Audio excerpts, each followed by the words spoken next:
धोखा, झूठ, गद्दारी, मौका परस्ती। ये शब्द सुनकर आपके दिमाग में सबसे पहले इस शख्स की तस्वीर बनती होगी। सत्ता को कीचड़ बोलने वाला आज सत्ता का सुख भोग रहा है।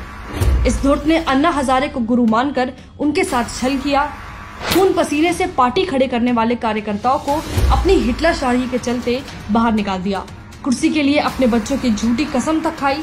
और बच्चों की कसम है, ना बीजेपी से गठबंधन करेंगे ना कांग्रेस से गठबंधन करेंगे। इतना ही नहीं, ये सत्ता के लिए देश से गद्दारी करने से भी नहीं चुका। इसके ऐसे ही कुछ काले कारनामे आज हम आपको बताने जा रहे हैं। वंदे मातरम बोलने पर मारा लकवा।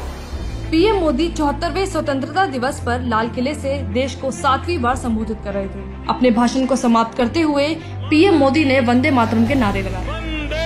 पीएम मोदी का साथ देते हुए पूरा देश और वहां बैठे सभी वंदे मातरम का नारा लगा रहे थे। लेकिन नारे के नाम पर केजरीवाल के न हाथ उठे और न मुंह से वंदे मातरम की आवाज निकली। मोदी विरोध में चूर, केजरीवाल देश की प्रतिष्ठा और गरिमा तक भूल गया और रोबोट की तरह बैठकर देश का अपमान करता रहा। सेना के शौर्य पर किया शक। 28-29 सितंबर 2016 की रात भारतीय सेना ने पाकिस्तान के बालाकोट में घुसकर सर्जिकल स्ट्राइक की थी, जिसमें सेना ने पाकिस्तान के आतंकियों के ठिकाने को ध्वस्त कर दिया था। जहां पूरा देश पीएम मोदी के इस कदम और सेना के साहस से खुश था, वहीं सबसे ज्यादा दुख पाकिस्तान और देश के विपक्षियों को हो रहा था, जिसमें से एक महाशय ये भी शामिल थे, जो बड़ी बेशर्मी के साथ सर्जिकल स्ट्राइक पर सबूत मांग सेना के शौर्य पर सवाल खड़ा कर रहा था। पाकिस्तान अंतर्राष्ट्रीय पत्रकारों को लेके बॉर्डर पे जा रहे हैं और ये दिखाने की कोशिश कर रहे हैं कि देखो सर्जिकल स्ट्राइक्स तो हुए नहीं। गणतंत्र दिवस पर तिरंगे को नहीं दी सलामी।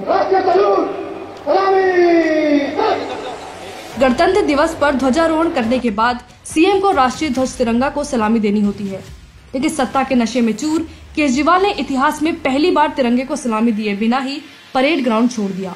जब उन्होंने फ्लैग होइस्ट किया, सलामी देनी होती है फ्लैग को, लेकिन वो सलामी देना ही भूल गए। इतना ही नहीं, नफरत की आग में केजरीवाल ने कमांडर से भी सलामी नहीं ली, जिस पर कमांडर ने भी कहा कि केजरीवाल को सलामी के लिए रुकना चाहिए था। रुकना चाहिए था, रुकना चाहिए था। यही नहीं, ये धूर्त केजरीवाल ध्वजारोहण करने के लिए सैंडल में गया था। आपियों ने भी दिया धोखा।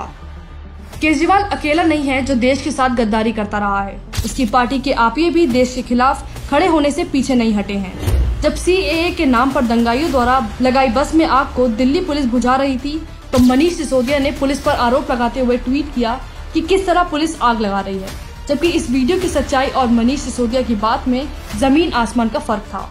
जब केजरीवाल को पुलिस का साथ देकर दंगों को रोकने का काम करना था, तब उसके चमचे दंगाइयों के साथ खड़े होने की बात कर रहे थे। इतना तो उनका जानना है कि आप किस तरफ खड़े हैं उसमें।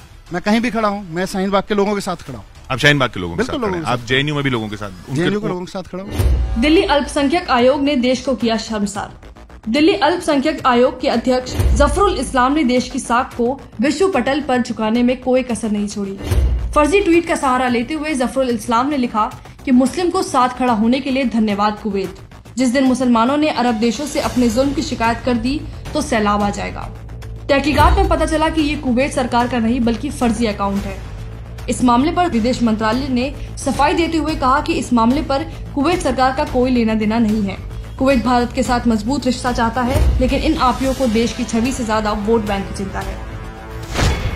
दिल्ली हिंसा का मास्टरमाइंड निकला पूर्व आप पार्षद। दिल्ली हिंसा में 50 से ज्यादा बेकसूर लोगों ने जान गंवाई।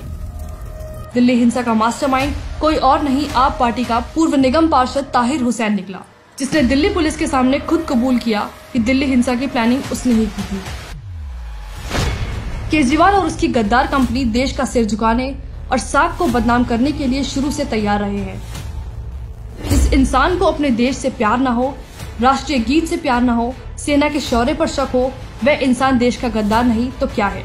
हमारे द्वारा केजरीवाल और उसकी गद्दार कंपनी के दिखाए सबूत से आप सहमत हैं तो इसे ज्यादा से ज्यादा शेयर करें, ताकि केजरीवाल की हकीकत पूरी दुनिया देख पाए।